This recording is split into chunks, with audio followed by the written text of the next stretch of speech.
एक गरीब लकड़हारा जंगल के करीब रहता था। वो रोज जंगल में जाता, लकड़ियां काटता और इसे शहर में ले जाकर बेच देता था। वो उस सोच के साथ जमीन भी खोदता था कि कभी शायद उसमें से इसे खजाना मिल जाए और उसकी जिंदगी संवर जाए। इसी उम्मीद के साथ वो रोजाना अपने साथ जंगल में बेलचा और कल्हाड़ी भी लेकर भी जाता था। एक दिन खजाने की तलाश में जमीन खोदने लगा। अचानक से एक बहुत बड़ी दीग नजर आई। वो उस दीग को देखकर बहुत खुश हुआ और दिल ही दिल में सोचने लगा, लगता है कि उस दीग के अंदर कोई खजाना छपा हुआ है। जभी तो इसे किसी ने जंगल में दरख्त के पास जमीन खोद कर डुबाया हुआ है। वो खुशी खुशी दीग की तरफ बढ़ा ताकि उसके अंदर हाथ डालकर खजाने को देख सके। उसने जब दीग में हाथ डाला तो इसे पता चला कि दीग अंदर से बिल्कुल खाली थी। उसने गसे में दीग इकट्ठा कर दरख्त के पीछे रख दी। कुछ देर वो खजाने की तलाश में जमीन खोदता रहा, लेकिन उसके हाथ कुछ न आया।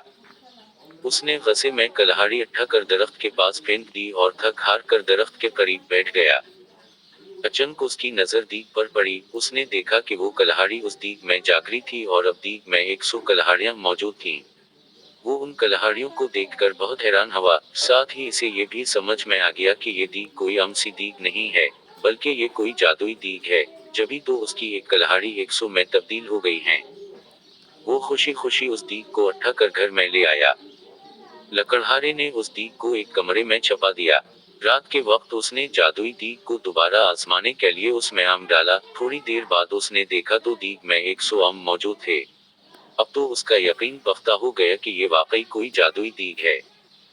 वो उस दीग से सोने के सिक्के वगैरह निकाल कर उन्हें बेचता रहा और अमीर हो गया।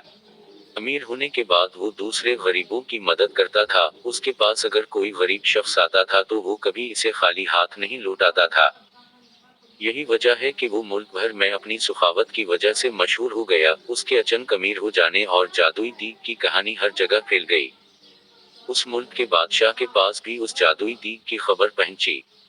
बादशाह बहुत लालची था। उसके पास अपना बहुत सारा खजाना मौजूद था, उसके बावजूद इसे मजीद खजाने की होश थी। उसने सोचा कि ये दीग अगर इसे मिल जाए तो उसके खजाने में मजीद इजाफा हो जाएगा। उस सोच के साथ बादशाह ने हुक्म दिया कि लकड़हारे और उसकी दीग को महल में लाया जाए। खादम गए और बादशाह की हुक्म की तकमील की और लकड़हारे को दीग समेत पकड़कर महल में ले आए। लकड़हारे से बादशाह ने वो दीग ले ली और उसका मुआयना करने लगा। अचानक वो अपने कदम न संभाल सका और उसका पांव दीग में जा पड़ा।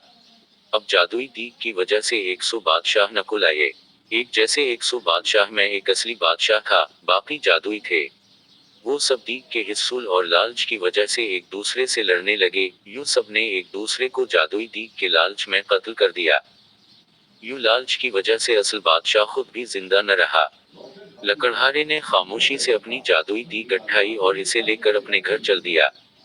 प्यारे बच्चों, लालच करना बुरी बात होती है।